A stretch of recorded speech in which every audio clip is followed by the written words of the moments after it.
Good evening. You're welcome to another edition of Import Export Platform, Facebook Live from 3 Best Trade Academy. My name is Dele Ayemibo. I'll continue from where we stop on I wanted to say starting and managing a business. I did a series of about 103 series on starting and managing a business, and for one reason, it doesn't just want to leave me. But tonight we are continuing our discussion on Nigerian state are billionaires in dollars, and this evening we are looking at export-driven income generation and job creation for Imo State. And by the way, this is episode 54. Let me check if I'm not mistaken. Episode 54.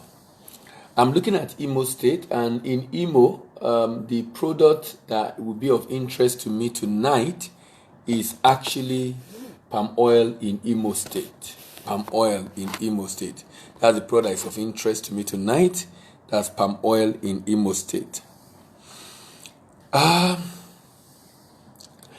It's interesting to note that Nigerian states are billionaires in dollars. Even though some will not agree with me. But what you see is actually a function of what you know. You only see to the extent of the knowledge you have.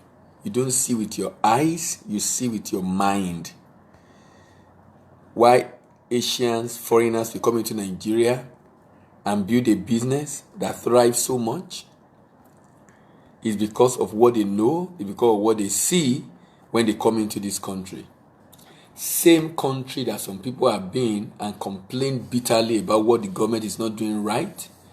And this is not to say the government has done enough of what they're supposed to do, but I'm simply saying that in the same environment, some other people are able to do a lot of other things. I've been focusing on some few products in the South, in the Southeast, in the Southwest, in the Northeast and North Central. Products I feel will be of importance to those living in those areas and those regions. But it's very important to know that Nigerian state are billionaires in dollars. Nigerian state has everything it needs to survive. But Nigerian state are unable to survive. Why? Because of the handlers of the economy. The handlers of the economy are unable to meet up with their obligations. They are in debt. They are not paying salary. They've increased the minimum wage. Some have not even been able to pay the lower one. Now, some of the government trade union are threatening to go on strike. I think TUC is trying to go on strike. Beyond the strike, I think TUC, NLC should also suggest to government some of the things the government need to do to increase revenue. So that you don't just go on strike. Sometimes these states really will not be able to pay that money. Probably because of the debt they have incurred that they are servicing. Such that when they even pay them the money allocated from Abuja, they don't get to have access to all the funds.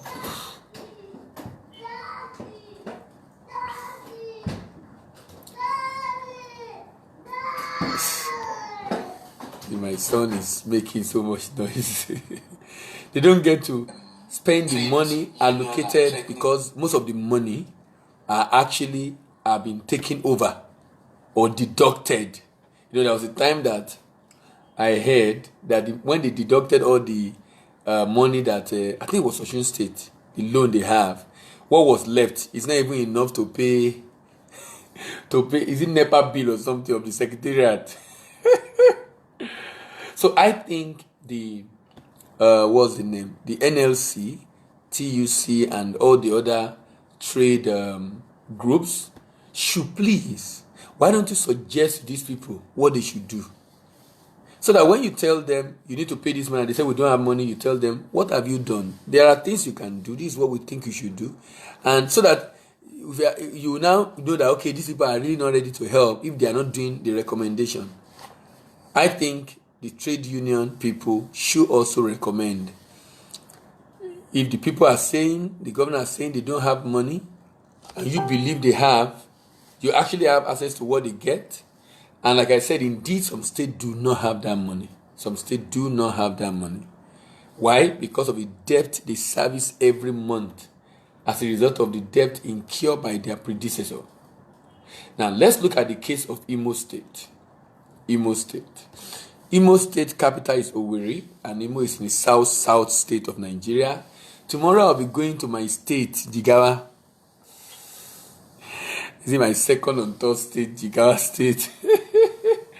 I'll be going to Jigawa State to see what's going on there.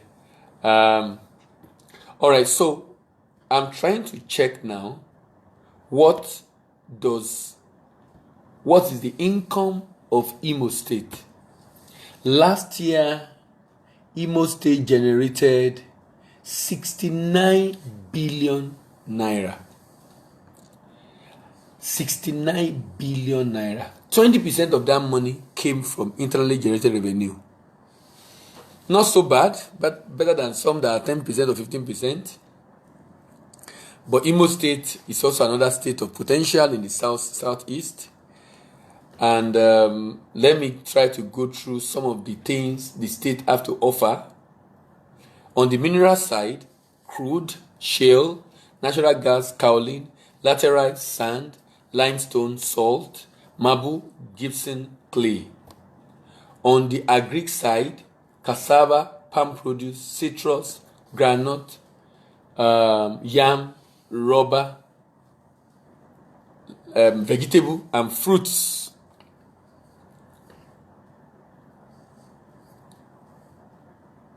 Different state in the different local government in the state produce palm produce.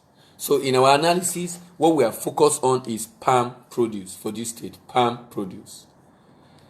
Palm produce. Now, this state is a very small state. Very small. Wow. Some states are like more than times 10 of Imo State in size. Imo State is 195,000 hectares. 195. There is another state I want to check. That is which state is that? Let me check this state. Some 195. 195. That is a lot. This Imo. I saw there's a particular state I'm trying to get. That state, look at Bauchi. Bauchi is 1,760 hectares of land. 1,760,000. So it's like times 10 of Imo State. Wow. Times 10. And that's an advantage. That's a big advantage. Either way you look at it. It's big advantage. Which is why I often say, I was in Kano recently. It was a program organized by the Lagos Business School in conjunction with a bank, I think Fidelity Bank. And I was talking to predominantly Northerners who are business people who want to go into export. And I said, look, I don't understand the reason why the northern state is poor. I can't get it. If there's any state blessed in Nigeria, they're in the north. Landmass, they are blessed. Agri-commodity, they are blessed. Minerals, they are blessed. They have everything to their advantage. But if there's a place where the poverty is so high, where the out-of-school children is so high, is the north. And that tells me something. Leadership.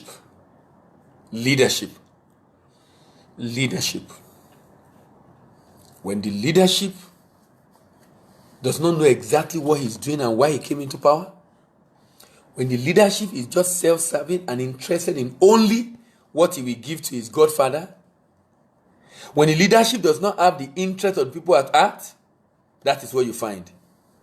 The society will be full of huge opportunity, but unable to take advantage of the opportunity.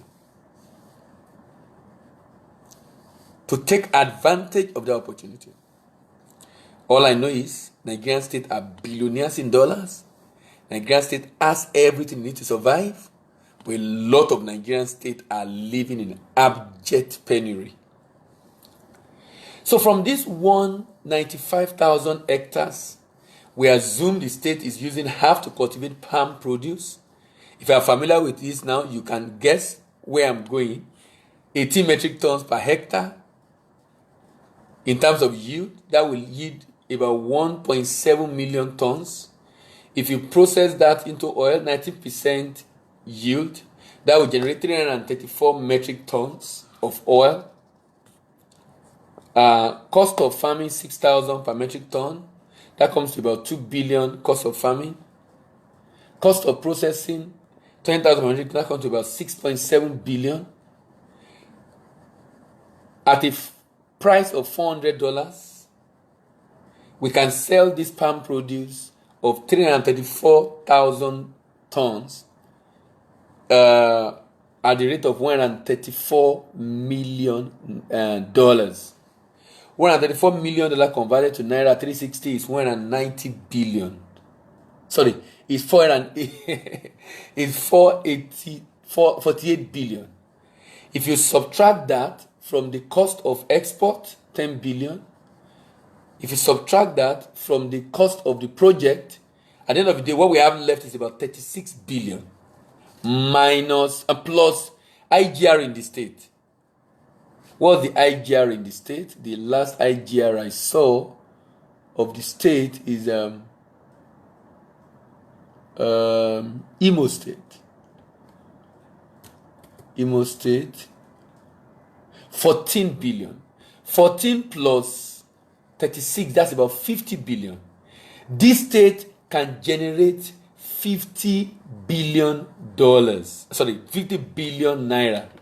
This state can generate 50 billion naira. This state is capable of generating 50 billion naira. Can we check the debt of this state? Can we check the debt of this state?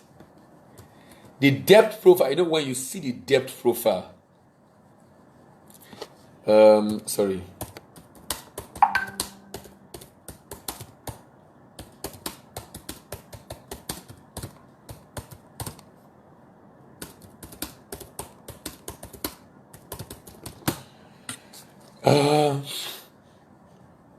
I'm trying to check the debt profile of this state called Imo State.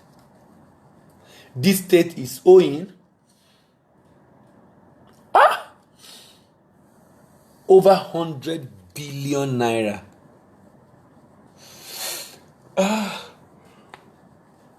Each time I see the degree of debt in this state is just alarming. Over 100 billion naira. What is the budget?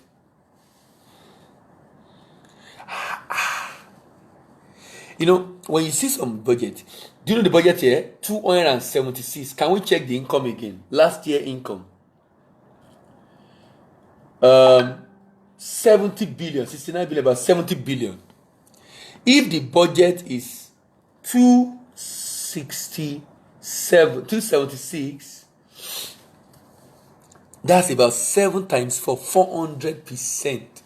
Now, the question I want to ask Governor Rochas is, that's the former governor that probably presented that budget. How do you intend to generate this money? Debt. I can't phantom it. I like your, what's the name? I like the audacity. I like the desire. But what I don't get is times 4 in 1 year. How do you intend to move from, which is why I think a number of budget presentation in Nigeria are really not for execution. They are for show. They are not for execution, they are for show. They are to just get people, just let's have a budget presented and then we give it a name. Budget of consolation, budget of increase, budget of expansion, budget of poverty eradication. But we just give it different names. So the question is, how does the state want to generate the money? The state will create jobs so that it can collect taxes. I call that side hustle. Create the job, collect the taxes, but that should not be the focus. The focus is the state should begin to do business by registering a company in conjunction with a private company that will run the business, government do the funding, and proceed is shared, both in their Greek and mineral side, and proceed is shared, both in a Greek and mineral side. If we do not do this, and it's tax we want to rely on, I can assure you, it is called wide goose chase. Wide goose chase. From what we just analyzed now, this state can generate more than 60-70%. That means instead of having about 70 something, it's going to have almost over 100 billion for Imo State. And that's enough to do most of the things he wants to do. That 276, I don't understand what that one means. I don't understand that. I don't understand what it means. It doesn't just make sense to me. Let's look at other things that Imo State is capable of doing. Number one, Imo State has palm oil. We've looked at that. Now, when I look at this palm oil, I always talk about the fact that $5 billion demand for palm oil in Africa. So, with AFCFTA, if we have not been thinking of it, for me, it's become highly imperative for us to think of it. 5.11 billion AFCFTA can help Nigeria to tap into that 5.11 billion in terms of palm oil imported. Who are those importing that palm oil in Africa? It might interest you that the major importer of palm oil in Africa is Egypt, importing 16%. Kenya, 11%. Benin, 8.6%. South Africa, 6.5%. Tanzania, 5.1%. Ghana, 5.1%. Uganda, 5%. Djibouti, 4.7%. Niger, 4.5%. Despite the fact that we produce palm oil locally, we also import palm oil. And I'm saying that should not happen. We should begin to aggressively drive value addition locally, driven by government, and government buys whatever is being a value addition and then export it. If you look at other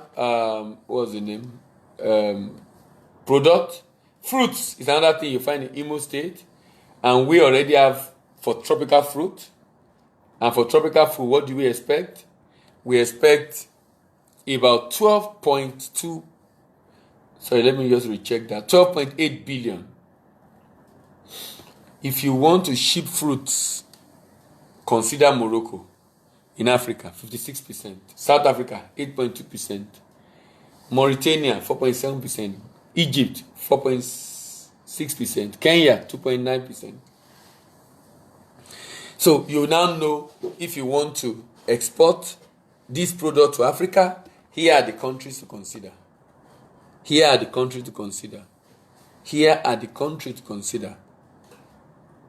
All right. Which other product do we have? Groundnut.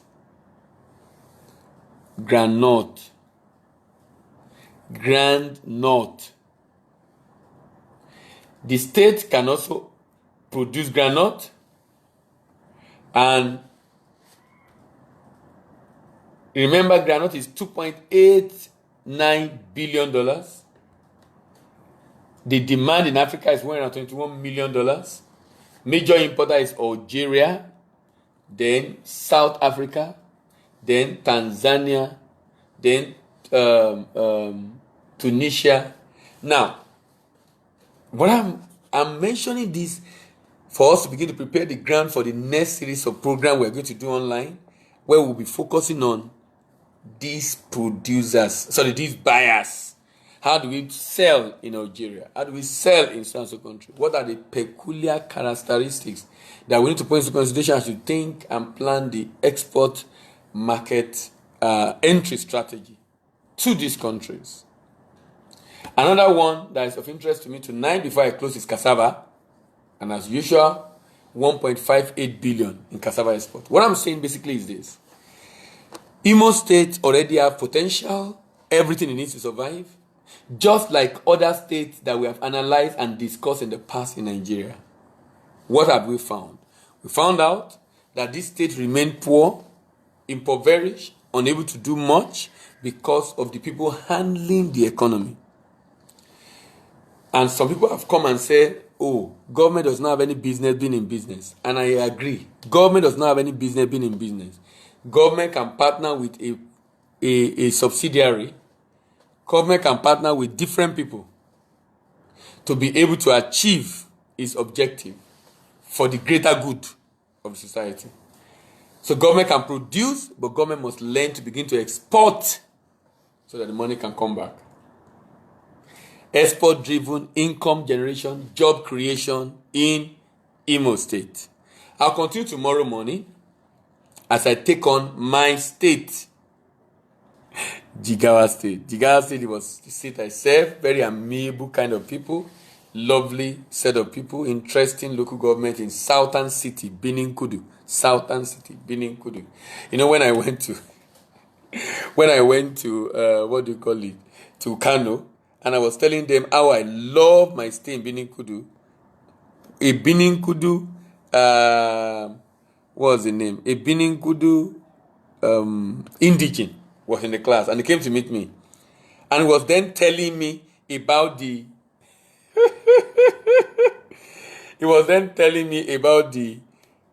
changes that have happened in my state in Benin Kudu.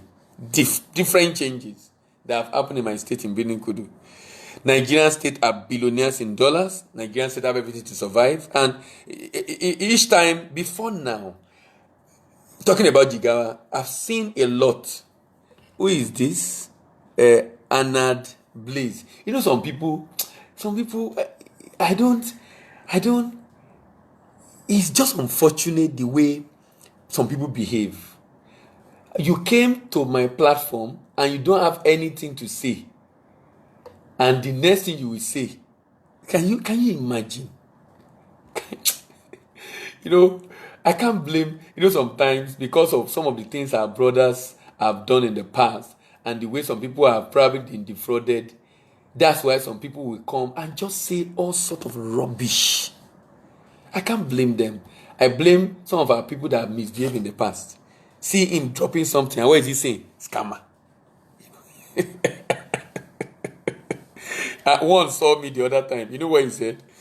He saw me. He said, why is it that Nigerians are fraudulent? And I responded, Nigerians are not fraudulent. You met the few people in Nigeria that are fraudulent. It's most unfortunate, but how many people have access to the internet in Nigeria? So how many people have access to the internet? Very few. Compared to the population of Nigeria, those that have access to the internet. If they tell you internet penetration is so number, some people are using 3, 4, 5 phones. Some people are using 3, 4, 5 phones.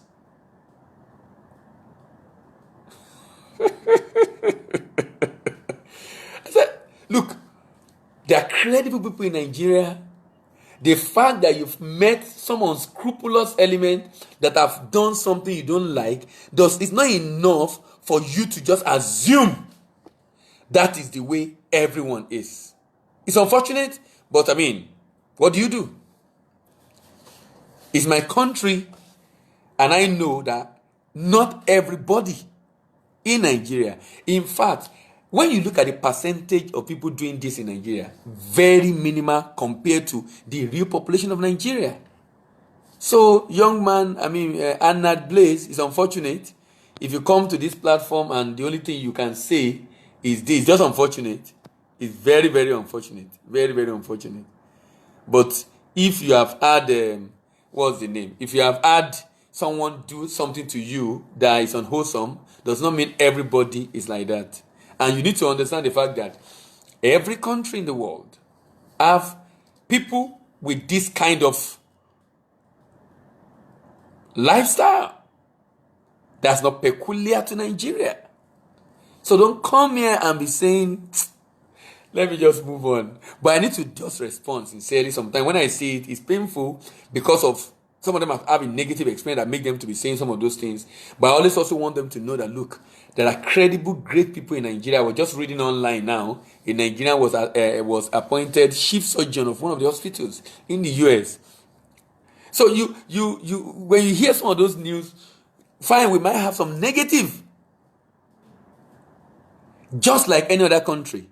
If you are from India, you have it there. If it's Pakistan, you have it there. So wherever you are, you always have it there. Every country have its own challenge. Nigeria have its own challenge and trying to deal with it. Just the way your country have its own challenge and trying to deal with it. All right, let me round off. So thank you very much for listening again today. My name is Dela and this Import Export platform, Facebook Live from Trees Media Academy. Remember this program go on our YouTube channel. Our YouTube channel is 3Thinkers TV. You can go there to watch this video, and if you share it, which I recommend you share it, you can get to have some of the videos. I've been going through different states in Nigeria. I've gone from Abia. I'm doing alphabetically. So I've done Abia, I've done Adamawa, I've done Akwa Ibom, I've done Anambra, I've done Bauchi, I've done Benue, I've done Bayelsa, I've done Borno, I've done Cross River, I've done Delta, I've done Ebonyi State, I've done Edo State, I've done Ekiti State, I've done Enugu State, I've done Gombe State, I'm doing Imo State tonight. I'll move to Jigawa tomorrow. So altogether, I've done, out of 36 states, 1, 2, 3, 4, 5, 6, 7, 8, 9, 10, 11, 12, 13, 14, 15, 16. I'm almost halfway through. Definitely going to finish next week, hopefully. And then we can move on to start discussing something else I'm already working on, which is how we can take full advantage of the African Continental Free Trade Agreement and be able to export to Africa and take full advantage of what AFCFTA have in stock for us. I've been talking about a lot of things I think we need to begin to do. I was checking up and I found out, you know what? Over 90 products, finished goods mainly, that Nigeria can export to Africa. And basically the research I'm doing is checking out what does Africans import and who are those that import it. Basically, what does Africans import and which of the country in Africa import what? Just the top 5 importer of each product. I'll be running through that for the 90 products. Then analyzing the different states to show what do this state export and import. Different countries in Africa. Different country in Africa. I'm trying to check again what different country in Africa. I was checking up what they import. Yeah, what they import. Different countries, just to know, okay, this country is importing this country is importing this, and the total volume. And I realized, wow, Nigeria is big. Oh. We might not appreciate our country because of some of the challenges we have. But the more I look at Africa, oh boy, I'm forced to acknowledge the fact that we might have our issues. But you know, because I have an idea of the size of Nigerian economy and the size of our import and size of our export, but when I compare with some other country, wow. We are not doing badly. But compared to our potential, we are not doing anything. Compared to others, we are not doing badly at all. But compared to our potential, we are not doing anything at all. Which is why we must take the AFCFTA extremely, extremely seriously. Thank you very much and have a good, wonderful celebration, Salah. The holiday is over. Get back to work tomorrow. See you at 8 a.m. tomorrow as I talk about Nigerian states are billionaires in dollars. Part 55. I have a soft spot for the state I'm talking about tomorrow. I saw a lot of potential in that state, even as a core member. In retrospect, I could appreciate the importance and implication of those things in that state. In retrospect. But sincerely, that state That state, the state is called Jigawa State. Imagine traveling from one end of the to one part of the state to the other, and you're spending 5 hours moving at about 100 to 120 kilometers per hour, no traffic, no pothole, straight road, and you spend 5 hours within a state. Some states are more than that. And then you are telling me that state is poor without landmass? That state is poor without landmass? Not to talk of all the commodities I found in the state where I was there, that I saw. Even though I don't know the value and importance of those commodities at that time. But we'll talk about more about that tomorrow. Thank you very much. See you tomorrow.